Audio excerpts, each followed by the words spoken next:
स्वर्ग और नरक ये कहीं किसी स्थान नहीं। का नाम नहीं है। सुन लीजिए, हम बता रहे हैं आप लोगों को।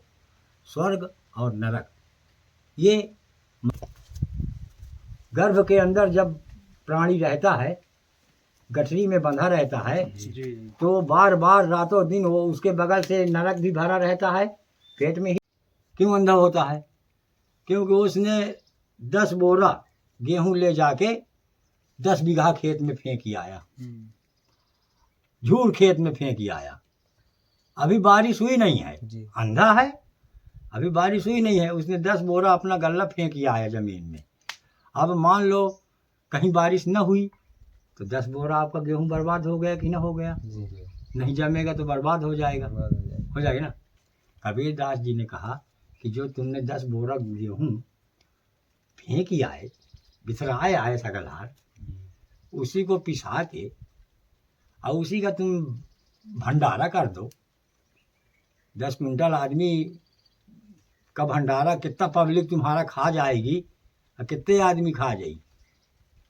उतने आदमी के खाए का तो व्यवस्था करा था साल भर के, तो एक ही दिन में उतना कर्म कर लेना। 10 कुंटल का पिसा सबका बुला के खवा दे एक दिन में। प्राणीन के खाने के लिए तो तुम रखे हो कि मेरे 5 ठो लड़के हैं, ये साल भर खाएंगे पिसा पिसा के, तो साल भर न खा के तुम एक ही दिन में खा लो ना। चाहे तुम खाओ चाहे मैं खाऊं, जाएगा वो पेटे में नरक ही बन जाएगा। तुम्हारा उसी तरह अन्न नीचे से थोड़ी निकल आएगा, दाल चावल तुम्हारा भी नरक निकलेगा, हमारा भी निकलेगा। तो मुँह का स्वाद है, तो स्वाद के चक्कर में स्वार्थ छुपी हुई है, स्वाद के पीछे स्वार्थ है, समझो। तो ये दोनों स्वाद और स्वार्थ, ये दोनों मिलके इंसान का बेग खो देते हैं। इंसान अपना बेग खो बैठता है, अपना मार्ग नहीं पाता वो कि मैं किस मार्ग में के लिए यहाँ जन्म लिया हूँ। गर्भ के अंदर जब प्राणी रहता है, गठरी में बंधा रहता है, तो बार बार रातों दिन वो उसके बगल से नरक भी भरा रहता है। पेट में ही तो है सब कुछ पेट में ही नरक है, पेट में ही वो बालक है। हाँ, मानते हैं? सही। पेट में ही दूध है, जब बालक पैदा होगा तो उसी शरीर से दूध निकलने लगेगा औरत के। लेकिन जब तक बालक नहीं निकलेगा तब तक दूध नहीं निकलेगा। अब बालक के बगल में नरक पड़ा है, इधर नरक भरा है, बीच में पुतली गठियाई हुई है। भगवान बांध दिया गांठी, 7 गांठी बांध देता है कि भगवान के अलावा वो गांठी कोई छोड़ नहीं पाता। तब तो मड़ई कहा थे भगवान जल्दी यही पाल लगा। सही। तो वो कहता है कि हे प्रभु मुझे इस नरक से छुटकारा दो, छुटकारा दो। इधर पेशाब भरा हुआ है बगल में, इधर खखार भरा हुआ है, इधर ये अन्न खाया है तो वो सड़ रहा है, वो सड़ रहा है मैला बनने के लिए, नरक बनने के लिए, समझ रहे हो। तो अंदर के अपने अंदर झांक के देखिए तनिक, अंदर से ही हमें बहुत सीख मिलती है बाहर के लिए। अंदर मतलब बिल्कुल मानते हैं? अंदर से। तो भगवान से वो यही विनय करता रहा कि हे भगवान मुझे जल्दी निकालो इस नरक से, जल्दी निकालो। अब मैं भगवान उसको फिर उसकी फरियाद सुन लेता है और कहता है चल ठीक है, तो ये इतनी विनय कर रहा है तो मैं भरोसा तो नहीं करता मनुष्य के ऊपर, क्योंकि वो मृत्यु लोक में जाने के बाद हमें गाली देता है और कभी हमारी पूजा नहीं करता और हमारा कभी मान सम्मान नहीं करता। वो चले जाएंगे तो अपने माया मोह में खो जाएंगे। जब तक बच्चे रहेंगे तो खेले कूदेंगे, साले से कोई मतलब नहीं रहेगा। बच्चे कहाँ राम राम जपते हैं, कोई नहीं जपता। और जवान होंगे तो साले कोई लड़की के पीछे भागेगा, कोई अपने मद में सवार रहेगा, कोई नशा में विलीन हो जाएगा, कोई तवायब के पीछे पड़ जाएगा, किसी को जुआ खेलने की बुरी आदत पड़ जाएगी। इतने सारे अवगुण मुँहफारे बैठे रहते हैं जब बच्चा जन्म लेता है। तो वो अवगुण कहता है कि मैं सबसे पहले इसके अंदर घुसूंगा, वो कहता है मैं घुसूंगा, वो कहता है ये मेरा दुश्मन है, ये पिछले जन्म में मुझे बहुत तकलीफ दी है, सबसे पहले मैं इसको घुस के सताऊंगा। यही छोटे से मैं गलत दिशा में लाई गई हूँ, ये अच्छी दिशा पौवे न करी, समझ रहे हो। तो इस तरह के अवगुण मुँहफारे बैठे रहते हैं। बिल्कुल। तो अब वो जब बालक जन्म ले लिया तो वो अपना बालक है, वो जन्म ले लिया, बड़े घर में जन्म ले लिया। अब वो इतना बड़ा हो गया कि उससे पैदा होते से ही अहंकार उसके ऊपर समा गया। अहंकार सबसे पहले घुस गया उस बालक के अंदर जी। तो बालक के अंदर अहंकार घुस गया, तो अहंकार क्या घुस गया कि मेरे बाप के पास हजारों बीघा खेत है, मेरा बाप पूरे 10 गांव का प्रधान है, देश के आदमी मेरे दरवाजे में आते हैं न्याय कराने, पंचायत कराने। इसका मतलब कि विधाता हम ही ना हैं, भगवान हम ही ना हैं। बिल्कुल।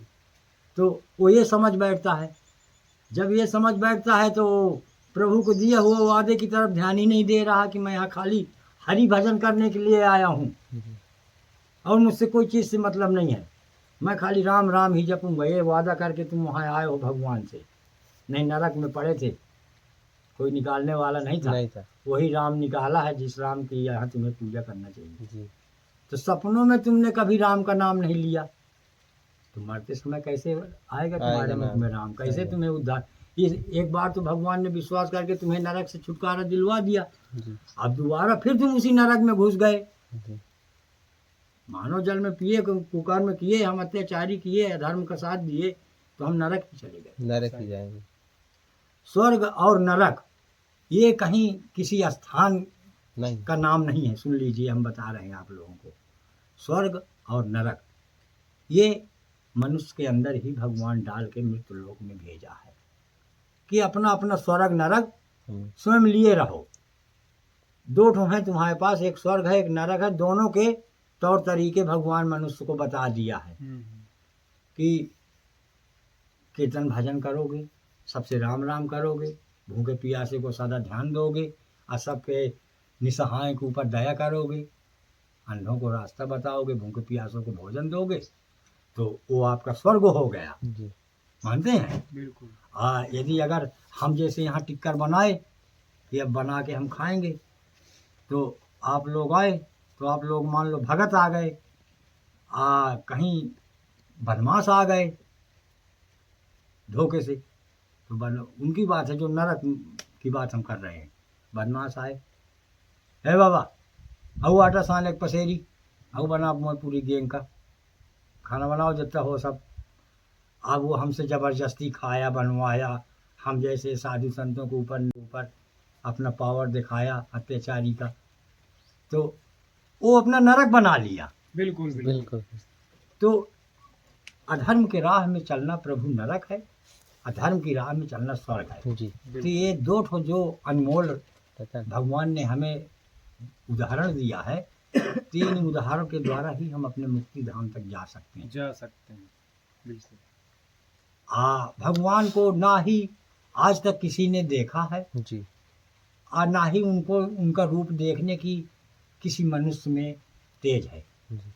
उनका महाराज जी कुछ तो अनुभव होता होगा। बस अनुभव ही, सुमिर सुमिर नर उतरे पारा। सुमिरना एक अनुभव का ही रूप है। जी जी। मतलब हम माला सुमिर रहे हैं, तो आप बगल में बैठे बैठे अनुभव कर रहे हैं, बाबा जी मन में राम राम जप रहे हैं, सुनाई नहीं दे रहा तुम्हें, अनुभव कर रहे हैं कि बाबा जी लगता है मन में राम राम जप रहे हैं। तो फिर हमने अनुभव किया, तो फिर जब हमारा माला खत्म हुआ तो आपने हमसे पूछा कि स्वामी जी जब आप माला जप रहे थे तो क्या राम राम जप रहे थे क्या मन में? जी। तो हम बता देंगे कि हाँ सीताराम, हम राम राम जप रहे थे मन में। तो भगत कहेगा कि हमने अनुभव किया, तो हमारा अनुभव बिल्कुल सही गया। तो इस तरह अनुभव करके आदमी सही मार्ग पार लेता है। सही। कोई भी कार्य करो तो उसकी परख करके करो, उसकी संपूर्ण तरह से, कोई जल्दीबाजी से नहीं, निरखा ले लो, पूरी जानकारी ले लो। यदि अगर अच्छी आत्मा है तो उस पर दया दृष्टि दिखाई जाए, यदि दुरात्मा है तो फिर उसको प्रभु ही संभालेंगे। बिल्कुल बिल्कुल। हम लोग उसका भार संभालेंगे। मतलब जो हमें प्रताड़ित करेगा, कष्ट देगा, तो उस कष्ट को हम बर्दाश्त करेंगे। और जब जब भक्तन के ऊपर संकट आई है, तब तब नारायण आए हैं भगत को बचाने। ये इतिहास में सत्य है, कभी आज तक ऐसा झूठा हुआ नहीं जी। यदि अगर भगवान राम सेवरी को दर्शन न देते तो भगवान के ऊपर से भक्तों का विश्वास उठ जाता जी। आज हम लोग यहाँ जंगल में उनके नाम से न पड़े होते यदि अगर सेवरी माँ को भगवान ने दर्शन न देते, क्योंकि सेवरी की इतनी निश्चल भाव की भक्ति थी कि उन्होंने ये शरीर का अपने कोई लाभ नहीं उठा पाए। सिबरी से सुंदर कोई स्त्री नहीं थी, हम्म, जात की भिल्ल थी। सुंदरता में रानी, महारानी, अप्सरा सब फेल थे। हम्म, इतनी सुंदर सिबरी थी, समझ लीजिए। लेकिन सिबरी भी क्या थी कि दूसरे जन्म में उसने अपने पति को बहुत प्रताड़ित किया। बहुत घमंडी अहंकारी थी, हम्म, राजकुमारी थी, बहुत बड़े राजा की बेटी थी। लेकिन वो अपने पति को एक खिलौने की तरह रखती थी। सिबरी जैसे खिलौना होता है, जब तक हम चाहें खेलें, नहीं तो फिर रख दें, फिर खेलें, फिर रख दें, फिर उठा के पटक दें। मतलब खिलौना, खिलौना का कहाँ टाइम है आराम करने का। जी। महाराज जी यानी दूसरे जन्म का आदमी मतलब इस जन्म में भोगता रहता, दूसरे जन्म में। हाँ, भोगता है। अब भोगता क्या है, वो उसका प्रायश्चित करने के लिए दूसरा जन्म भगवान देता है कि 37 जन्म में ये वो जन्म क्या अपन गलत अच्छा। करनी सुधार ले। तो आदमी कोई कोई होते हैं कि अपने सारे जन्म ही नरक में डाल देते हैं, हम्म, कभी वो स्वार्थ में नहीं डालते अपने जन्म को। ये हमारा जन्म हुआ है, अब हम अपने जन्म में क्या अच्छा किए, क्या बुरा किए, अब सब करते चले गए। हम न लिखे, न पढ़े, न उनको याद रखे। अब वो, लेकिन प्रभु के वहाँ तो सब लिखा हुआ है। उनके भेजे हुए दूत हमारे बाजुओं में 24 घंटा बैठे रहते हैं अदृश्य होके। बिल्कुल। हमको तुमको दिखाई नहीं देता।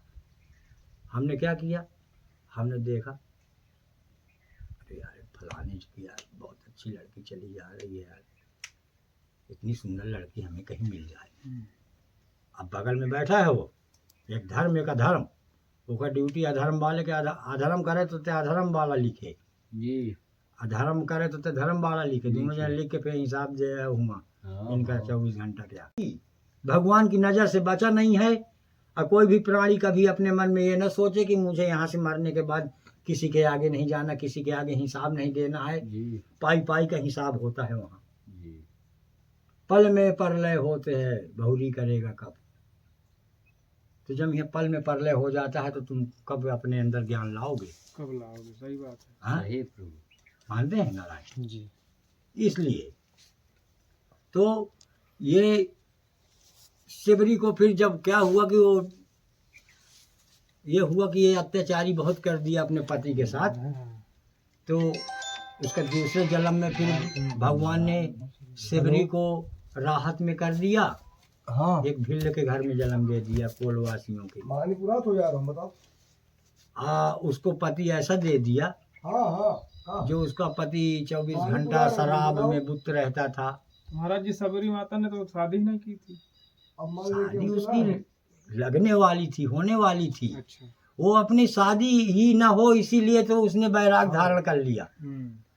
भाई इसकी कहानी है। आगे लो ना, जब सिबरी के देखने आए, देखुआ नहीं आते हैं हाँ। लड़की देखने, ये बताओ कौन तो बात जिस है? दिन लड़की देखने आए थे उस दिन 1000 बोकरा कटने के लिए बांधे थे दरवाजे में कोलन के, कि मेहमानन के खाएं कहाँ ही। आज मेहमान आ रहे हैं 10, 20, 25, तो उनके लिए बोकरा काटेंगे, बढ़िया गोश्त बनेगा, तो तुम्हारी मंगनी हो रही है, मानीपुर तो तुमको देखने आए हैं। तो कहे मुझे देखने आए हैं तो 1000 बोकरा कट रहे हैं, जिस दिन मेरी शादी होगी उस दिन हजारों कटेंगे, बहुत कटेंगे भैया। ये सीताराम मकरेदू का पेड़ है। अच्छा। हाँ, ये जो तेंदू नहीं होता, हाँ हाँ।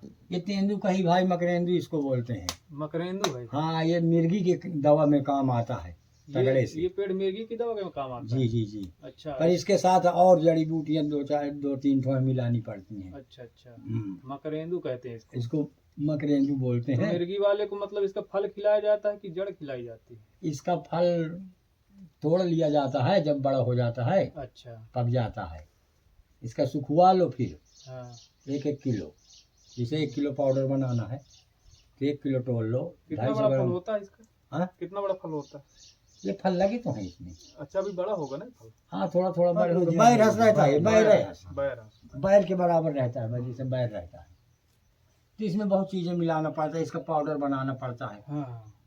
इसमें नीली भरकटैया चाहिए, नीले फूल वाला मदार चाहिए, जड़ सहित पत्ती, फूल, डगार, लकड़ी सब सहित सुखवा लो। फिर अवनिया कर दो, काट दो छोटा छोटा, फिर इसको पीस के पाउडर बनाओ। फिर उसको बढ़िया 1 चम्मच फूंकियाओ उसमें। कभी जिंदगी में मिर्गी नहीं आएगी, जड़ से खत्म हो जाएगा। हाँ। लेकिन हम ये सोचते हैं कि देखो डायरेक्ट किसी का मर्ज भी ठीक कर देना कभी कभी हानिकारक हो जाता है, क्योंकि भगवान ने उसे उसके कर्म के हिसाब से दंड दिया है। कर्महीन नर पावत नहीं। तो जिसका कर्म खराब होता है वो जड़ी बूटियां भी नहीं जल्दी पाता है। जी। जब खा लूं तो मेरा मर्ज ठीक हो जाए, भटकता रहता है। इसी को कहा गया है कर्महीन नर पावत नहीं। जी। सीताराम। तो आए हमारे पास आ जाएंगे, स्थान में आ जाएंगे। तो जब वो यहाँ आ गया है तो हम समझ गए हैं कि अब इनको भगवान ने बुलाए हैं, सही। अब इनको दवा देना अनिवार्य है। बाकी हम दवा लेकर उसके घर थोड़ी जाएंगे, उसका इतना अच्छा जी। कर्म नहीं है कि हम उसके घर पहुंच जाएं। सही, बिल्कुल सही बात। कभी साधु संतों की सेवा किया हो, कभी दीन दुखियों को दान बांटा हो, जी। और हमने मोबाइलों में और भक्त लोगों के मुख से सुने हों तुम्हारे बारे में प्रशंसा जी। तुम्हारी, तो हम आ जाएं तुम्हारे पास। सही। जी। जब तुमने ऐसा कोई कर्म ही नहीं किया तो कैसे तुम्हारे पास बूटी पहुंच जाएगी? बिल्कुल बिल्कुल सही बात है। हाँ?